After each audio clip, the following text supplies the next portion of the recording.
We're getting some breaking news coming in from Himachal Pradesh, where leaders forgo electricity subsidy amid rising financial pressure on power department. Himachal CM Sukhwinder Singh Sukhu gives up electricity subsidy, and amid the financial crisis, CM Sukhu urged the wealthy people of the state to voluntarily give up the electricity subsidy.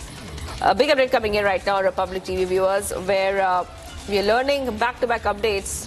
This is in connection with the Himachal Pradesh financial crisis. And in the latest, I repeat, in the latest, we're coming to know that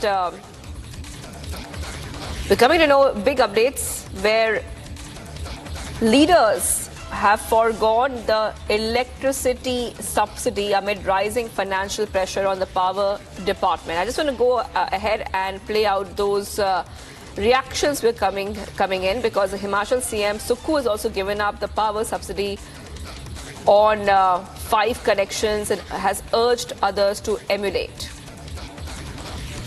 विभाग का मंत्रालय मेरे पास है। हमने कई बैठकें की, बिजली विभाग के अधिकारियों से चर्चा की, यूनियन से चर्चा की और कर्मचारियों से चर्चा की। सबने कहा कि हम सामर्थ्य हो सकते हैं, कुछ फैसले लेने की जरूरत है और इस दृष्टि से हमने फैसले लिए और जो हमें अनुदान देना था उसमें कुछ कमी आई है।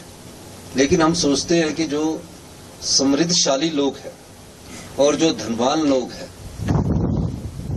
जो अमीर लोग हैं, उनको किसी प्रकार का अनुदान नहीं मिलना चाहिए।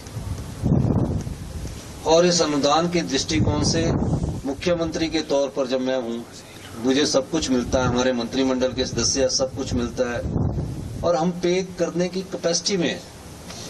तो हमने ये कोशिश की है कि जो समृद्धशाली लोग हैं वो स्वेच्छा से भी अपनी जो बिजली का अनुदान है, जो बिजली की सब्सिडी है, उसका त्याग कर सकते हैं। मैं मुख्यमंत्री होने के नाते मेरे जो घर है, जो मेरा अपना व्यक्तिगत घर भी है, उसमें भी अनुदान मिल रहा है। अब मेरा व्यक्तिगत घर या शिमला में हम रह रहे तो उसमें भी अनुदान मिल रहा है। तो जब मैं मुख्यमंत्री और मैं भी सब्सिडी ले रहा हूं तो ये अच्छी बात नहीं है। पिछले कल हमारे मंत्रिमंडल के सदस्यों के साथ बैठक हुई तो सबने कहा कि हम जब दे सकते हैं तो हम अनुदान क्यों लें। इस दृष्टिकोण से आज मैं जो भी मेरे घर में जितने भी मेरा जो घर है अपना व्यक्तिगत, एक तो सरकारी आवास है, इसमें भी और जो मेरा निजी आवास है और जो मेरा फ्लैट है, उसकी भी जो अनुदान हमें मिल रहा है बिजली का, उसकी स्वेच्छा से मैं चाहता हूं कि उस सब्सिडी को हम नहीं लें और सब्सिडी किसे दी जाए, उस अनुदान को किसको दिया जाए, जो गरीब है और जो इसका सही मायने में हकदार है। उसके लिए हमने फैसला किया है। तो हमने एक परफॉर्मा बनाया है जिसमें मैं खुद अपने मकान की स्वेच्छा से अनुदान बंद करने की बात अधिकारियों से कर रहा हूं और इसमें मैं जनता से भी अपील करना चाहूंगा कि इस मौके पर हमने एक टोल फ्री नंबर दिया है। जो भी सामर्थ्य है, इस ऑप्शनल है, हम नहीं कह रहे, हम किसी पर इन्फोर्स नहीं कर रहे कि आपको छोड़नी पड़ेगी। हम ये कह रहे हैं कि आप अगर सामर्थ्य है तो आपको भी समाज को देने का वक्त आया है। जिस समाज से हमने लिया, जिस समाज से हमने शिक्षा ग्रहण की, जिस समाज से हमने अपनी सब सुविधाएं ली, तो एक समय हमें उनको देने का भी समय आता है। में फिर से खटाखट मॉडल का एक और परिचय मिला, जब बिजली की सब्सिडियों को अब खत्म करने वाली है हिमाचल की सरकार, कम करने वाली है।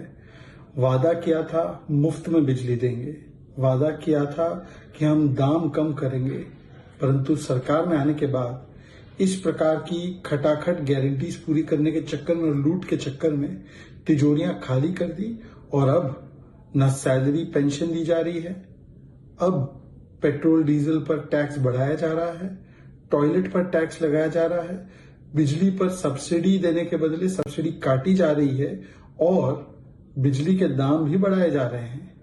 ये सब खटाखट मॉडल का नतीजा है।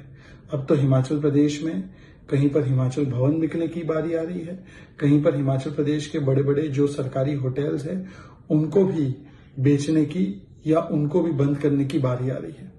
यही होता है राहुल गांधी खटाखट इकोनॉमिक्स में, चाहे कर्नाटका हो, चाहे तेलंगाना हो, चाहे हिमाचल हो। जहां भी कांग्रेस आई, लूट, बर्बादी और महंगाई साथ में लेकर आई। अर्थव्यवस्था को पूरी तरह से ध्वस्त कर दिया है हिमाचल प्रदेश की।